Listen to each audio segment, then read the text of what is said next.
Pernahkah kalian berpikir mengapa terjadi interaksi perdagangan antar satu daerah dengan daerah lainnya? Mengapa bisa terjadi interaksi antar wilayah ya? Nah, pada video kali ini kita akan membahas tentang ruang dan interaksi antar ruang. Adapun tujuan pembelajaran kita kali ini adalah yang pertama, kalian dapat menjelaskan pengertian ruang. Yang kedua, kalian dapat menjelaskan pengertian dari interaksi antar ruang. Dan yang ketiga adalah kalian dapat menyebutkan penyebab terjadinya interaksi antar ruang.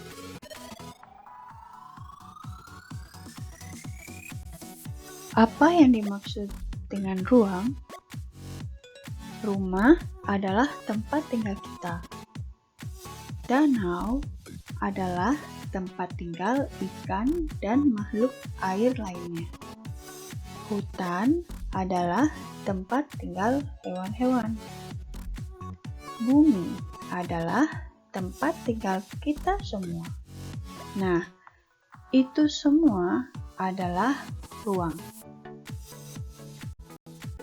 Dari contoh-contoh di atas, ruang adalah tempat di permukaan bumi, baik secara keseluruhan maupun sebagian, yang digunakan oleh makhluk hidup untuk tempat tinggal. Apa penyebab interaksi antar ruang? Interaksi antar ruang bisa terjadi karena setiap daerah memiliki perbedaan karakteristik, baik itu perbedaan karakteristik tanah, batu, ataupun tumbuhan. Nah, karena adanya perbedaan karakteristik daerah satu dan daerah lainnya, maka tiap daerah akan saling bergantung satu sama lain. Contohnya, daerah wilayah pedesaan dan wilayah perkotaan. Nah, di wilayah pedesaan akan kaya sumber daya alam seperti padi, ikan, sapi, dan susu. Sedangkan di wilayah perkotaan adalah pusat industri yang menciptakan barang-barang elektronik seperti komputer, handphone, laptop, motor, dan sebagainya.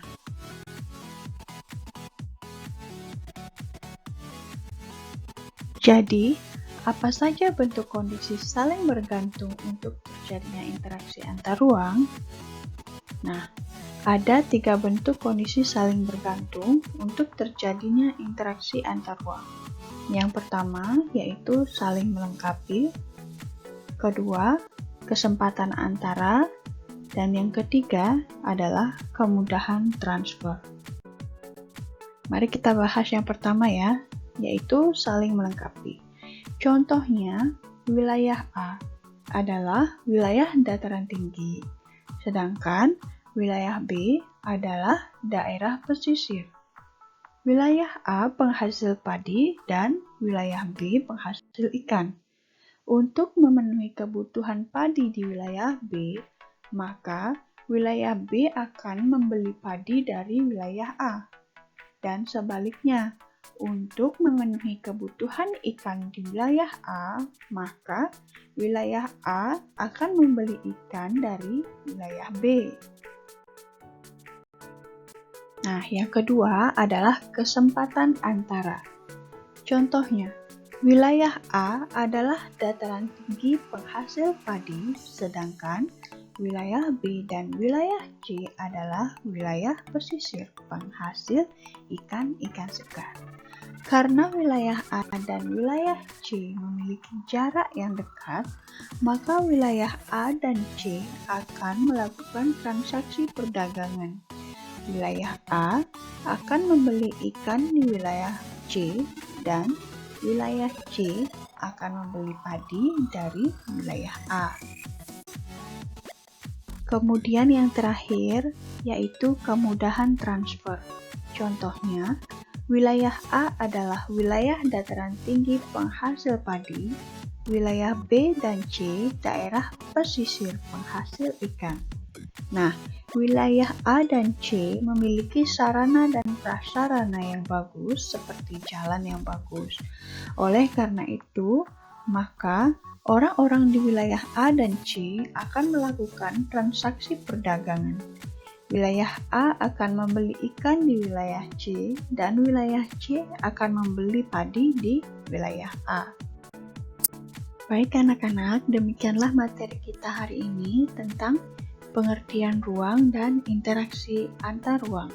Tetap jaga kesehatan dan sampai jumpa di video pembelajaran kita berikutnya. Terima kasih.